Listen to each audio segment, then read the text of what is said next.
नमस्कार। आप देख रहे हैं विचारधारा न्यूज़। और विचारधारा न्यूज़ आज हम आए हैं अम्बाला शहर मुंढौर में, जो कांग्रेस पार्टी के काफ़ी नज़दीक सोनू राणा जी, जो दीपेंद्र हुड्डा जी के बिल्कुल खास और जिनके जो संबंध पारिवारिक संबंध और 18-19 साल के जो उनके काफ़ी नज़दीक हैं। और आइए हम उनसे बात चर्चा करेंगे कि आने वाले चुनाव को लेके जो कांग्रेस की जो लहर चल रही है उसके बारे में उनका क्या अपना विचार है। आइए बात करते हैं सोनू राणा जी से। नमस्कार सर। नमस्कार। सोनू जी, सबसे पहले तो आपको हमारे विचारधारा न्यूज़ में आपका स्वागत है। मैं भी विचारधारा से जुड़े हुए सभी व्यूवर्स का, आपका, आपकी टीम का हार्दिक स्वागत करता हूँ, अभिनंदन करता हूँ। सोनू जी, सबसे पहले हमारा आपसे एक सवाल है कि आने वाले 24 में, जो 2024 में, क्या कांग्रेस सरकार बनेगी? बिल्कुल बनेगी जी। क्योंकि जैसे कि बात करें, देखा जाए जो कांग्रेस की लहर इस टाइम पूरी चल रही है हरियाणा में, और इसमें जो मुख्यमंत्री के दावेदार कौन होंगे? देखिए, ये जो जनता और हाईकमान तय करेगा कि मुख्यमंत्री कौन होगा। सबसे पहली बात तो ये है कि जो जनता का अपार प्यार और साथ चौधरी भूपेंद्र सिंह हुड्डा जी को मिल रहा है, चौधरी दीपेंद्र सिंह हुड्डा जी जो हमारे बड़े भाई हैं, यूथ आइकॉन है आज के समय में हरियाणा के, उनको मिल रहा है। वो जनता तय करेगी कि वो कौन सा चेहरा मुख्यमंत्री के रूप में देखना चाहते हैं। और आने वाला जो समय है 2024 का, जो चुनाव नज़दीक सामने नज़र आ रहा है, सरगर्मियाँ बढ़ चुकी हैं, जैसा कि आप लोग जानते हो, आप सभी पत्रकार बंधु जानते हो। तो कांग्रेस की चारों तरफ लहर चल रही है, जय जयकार हो रही है। पर बात करें पार्टी में, जैसे कि देखा जाता है कि कुछ जो आप में ही पार्टी में गुटबाजी चलती है, कोई शैलजा जी को लेके, कोई भूपेंद्र हुड्डा जी को लेके, कि आने वाले टाइम में सीएम शैलजा जी होनी चाहिए या अपना हुड्डा जी होने चाहिए, इसका क्या आपका विचार है? देखिए, ये तो वर्करों का उत्साह है। कोई भगवान श्री राम को मानता है, कोई मेरे जैसा इंसान माँ भद्रकाली का भक्त है। हर इंसान की किसी न किसी में आस्था है। तो जिसकी आस्था चौधरी भूपेंद्र सिंह हुड्डा जी में है, वो उनको सीएम देखना चाहता है। जिनकी शैलजा जी में है, वो उनको देखना चाहता है। लेकिन मैं नेताओं की बात छोड़ के आम जनता की, प्रदेश की, हरियाणा की बात मैं करता हूँ। तो जो आवाज़ हरियाणा की जनता दे रही है, जो आज प्रदेश में त्राही त्राही बीजेपी ने मचाई हुई है, उस त्राही के चीरते हुए एक आवाज़ नजर आ रही है कि भाई आएगा तो हुड्डा ही, कांग्रेस का राज आएगा, हुड्डा मुख्यमंत्री आएगा। तो कहीं ना कहीं प्रदेश की जनता चौधरी भूपेंद्र सिंह हुड्डा जी को, दीपेंद्र सिंह हुड्डा जी को मुख्यमंत्री देखना चाहती है। और उन्हीं के लिए जो नारे जयकारे लग रहे हैं, वो सभी लोग जानते हैं, देख रहे हैं। जैसे कि हम बात करें, अम्बाले को काफ़ी पिछले साल से या 9 सालों से हम देखते आ रहे हैं कि कार्य के विकास को लेके कि काफ़ी सब जो कार्य है, विकास जो रुका हुआ है, उसके बारे में आप क्या कहना चाहोगे? देखिए, अम्बाड़ा अगर सिटी की कॉन्स्टिट्यूंसी नंबर 5 की मैं बात करता हूँ, तो पिछले 9 सालों में हमारा अम्बाड़ा 9 साल नहीं, मैं कहूँगा 90 साल पिछड़ता नज़र आ रहा है। जितने भी इस टर्नओवर के कार्य या पिछले टर्नओवर के कार्य हैं, वो आज तक पूरे नहीं हुए। 2012 में अम्बाड़ा में जो विधायक कांग्रेस के रहे, उन्होंने महावीर पार्क का एक उद्घाटन किया था। चलो, उन्होंने स्फूर्त कर दिया, आने वाली सरकार आ गई, सब कुछ हो गया। कि उसके बाद कुछ हुआ? कुछ नहीं हुआ। जो ईंट लग गई थी, वो ईंट वहीं की वहीं रह गई और वो गिर गई। नौरंगा तालाब वो वहीं का वहीं अटका पड़ा है। चौक चौराहों के नाम पे लीपा पोती हुई, इसके अलावा कुछ नहीं हुआ। सड़कों के हालात आप देख रहे हो। आवारा पशु, चाहे वो सुबह का समय हो चाहे शाम का समय हो, जमावड़ा लगाकर रोड पर बैठे हैं।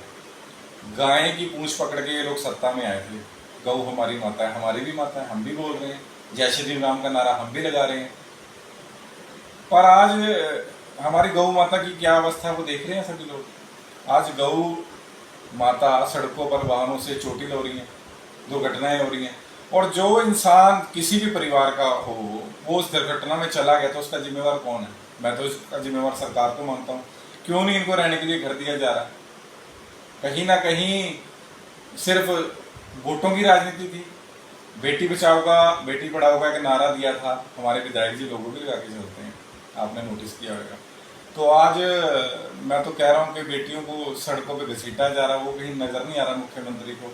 मुख्यमंत्री जी भली सभा में जब इनका जनसंवाद कार्यक्रम चलता है उसमें महिलाओं की सरेआम बेइज्जती कर देते हैं कि आपको चंद्रयान पे भेज देंगे। जो कोरोना वॉरियर बनाई गई थी आशा वर्कर हमारी बहनें, जब सभी ये बीजेपी के नेता अपने घरों में दुबक कर बैठ गए थे तो वो झांसी की रानी बन के लोगों के घरों में जाती कोविड से लड़ने के लिए। आज उनकी क्या दशा है, उनको सड़कों पर घसीटा जा रहा है, पीटा जा रहा है, उनकी सुनवाई नहीं हो रही। कहीं भी अगर मुख्यमंत्री आते हैं उनसे मिलने नहीं दिया जा रहा, शांतिपूर्वक वो अपनी बात रखने जा रहे हैं तब नहीं उनकी बात सुनी जा रही। तो कहीं ना कहीं ये अहंकार जो इनका है वो खत्म होने जा रहा है। ये बुखलाए हुए हैं अपनी हार से कि करे तो क्या करे। जन संवाद कार्यक्रम नहीं है, वो जन विवाद कार्यक्रम है। कोई अगर अपनी बात रखने लगता है तो मुख्यमंत्री जी को पसंद नहीं आता, उसको पिटवा देते हैं बाहर निकलवा के पुलिस से, इसको पीटो, ये तो कांग्रेस का आदमी है, ये तो विपक्षी दलों का आदमी है। तो जो मुख्यमंत्री जी के बारे अच्छी अच्छी बातें बोल रहा है वो अच्छा है, उसके लिए कोई दिक्कत नहीं है। सुनो तो मेरी सुनो, अपनी कोई सुनाने आएगा तो वो मार खाएगा। ऐसा क्यों? ये जो बनावटी इन्होंने बातें करके सत्ता में आए थे, एक हवा, एक तूफान आया था माननीय नरेंद्र मोदी जी का, जिसकी वजह से सभी लोग बने। इनका खुद का कोई वजूद नहीं है, तो कहीं ना कहीं वो तूफान अब थमता नजर आ रहा है। लोगों की आंखों पे जो इन्होंने काला चश्मा पहना दिया था भोली वाली जनता की, हरियाणा की, वो चश्मा उतरता नजर आ रहा है। आप देख लो, जिला परिषद का चुनाव हुआ था, अपने सिब्बल पे लड़ी थी बीजेपी, क्या दुर्दशा हुई बीजेपी की, बुरी तरह हारी सारी जगह। और इन्होंने कौन से वर्ग को छोड़ा? कौन सा ऐसा कर्मचारी है जिसको इन्होंने नहीं पीटा? हर कर्मचारियों की कोई सुनवाई नहीं, पंचकूले में पीटा गया, सरपंचों तक को पीटा गया, जो कहीं ना कहीं किसी पद पे बैठे हैं उनको पीटा गया। तो फेलियर मानता हूं मैं इस सरकार को। तो आपका कहने का ये है कि जो अब तक 9 साल में जो बीजेपी की जो सरकार थी, जो अपने विधायक जी सिंह गोयल जी हैं, तक जब तक उन्होंने अपने जो अम्बाले में कोई विकास नहीं किया। मैं तो एक बात कहता हूं कि कहीं ना कहीं अब वो चर्चा चली रही है कि आने वाला विकास कौन करेगा। हाँ जी, शर्मा जी करेंगे कि असीम गोयल जी करेंगे। अब एक तरफ तो कार्तिक शर्मा जी कहते हैं कि मैं इंडस्ट्री जोन लेके आया हूँ, IMT मैं लेके आया हूँ। कहीं ना कहीं विधायक जी कहते हैं मैं IMT लेके आया हूँ। मैं विधायक जी का बड़ा सम्मान करता हूँ, बहुत अच्छे इंसान है। लेकिन विधायक जी, जब आप विधायक हैं और वो MP हैं, वो भी बीजेपी की तारीफ करते हैं, आप बीजेपी से विधायक हैं, तो ऐसा क्या मामला है, क्या मसला है कि सरेआम जनता के सामने इतना द्वेष ब्राह्मणों के लिए? मैं तो एक अभी कुछ दिन पहले भी मेरी प्रेस थी, PC थी, कि उसमें भी मैंने एक बात बोली कि ब्राह्मणों के लिए इतना द्वेष क्यों? कि ब्राह्मण, अगर हुड्डा साहब ने बोल दिया मुख्यमंत्री ब्राह्मण बनेगा तो उससे इनको क्या गुरेज है जी? हुड्डा साहब ने एक बात बोली है, अगर हमारी सरकार आती है, अगर हमारा राज आता है, वो हम डिसाइड करेंगे, विधायक जी नहीं डिसाइड करेंगे, असीम गोयल जी नहीं डिसाइड करेंगे कि हम एक ब्राह्मण जाति से, एक OBC से, एक हमारे दलित भाईचारे से, समाज से, और एक अन्य वर्ग से हम 4 मुख्यमंत्री बनाएंगे। वो हुड्डा साहब तय करेंगे, कांग्रेस पार्टी तय करेगी, हाईकमान तय करेगी। असीम गोयल जी का कोई अधिकार नहीं है कि ये बताएंगे हुड्डा साहब को मैंने क्या करना है।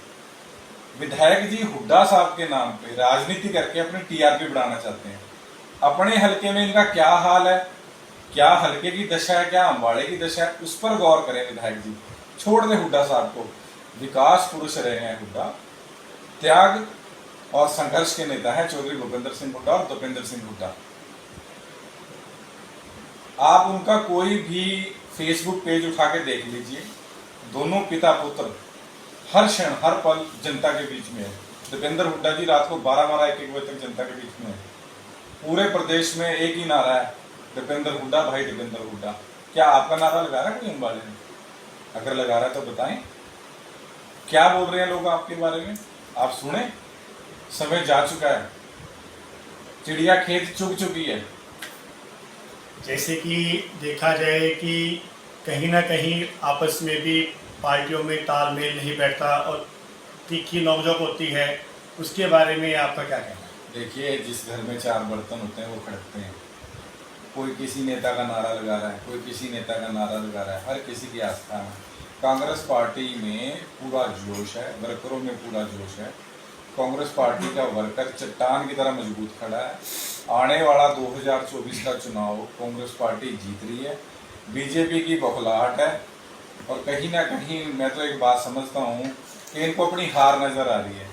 तो कोई बहाना बना रहा है, कोई गुटबाजी है। आप में गुटबाजी नहीं है, बीजेपी में गुटबाजी नहीं है।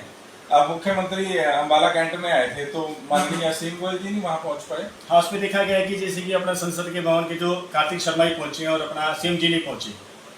तो ये मेरे मुंह से क्या आप कहलवाना चाहते हैं? तो ये क्या है? हर जगह जब प्रतिनिधि पहुंच सकता है तो वहां नहीं पहुंच सकता? प्रतिनिधि वहां भी जा सकता है, लेकिन कहीं ना कहीं ये क्या दर्शाता है? मैं तो कहता हूँ कि जो बीजेपी और जेजेपी का गठबंधन है वो भी क्या दर्शाता है वो सब लोग जानते हैं। मुख्यमंत्री जी ने क्या बयान दे चुके हैं जेजेपी के गठबंधन के लिए कि सिर्फ वो हमारे सहयोगी हैं।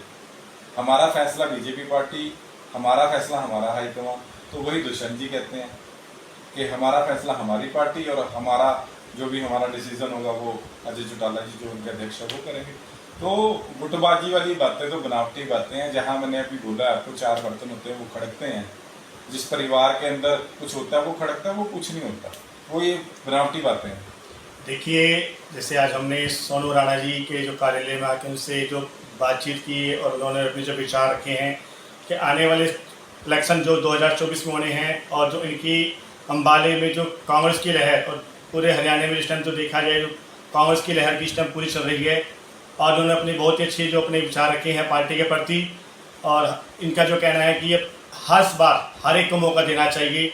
इसी के साथ साथ आप मेरे साथ बने रहिए। रजीत सचदेवा के साथ फिर मिलते हैं ब्रेक के बाद, जब तक के लिए जय हिंद।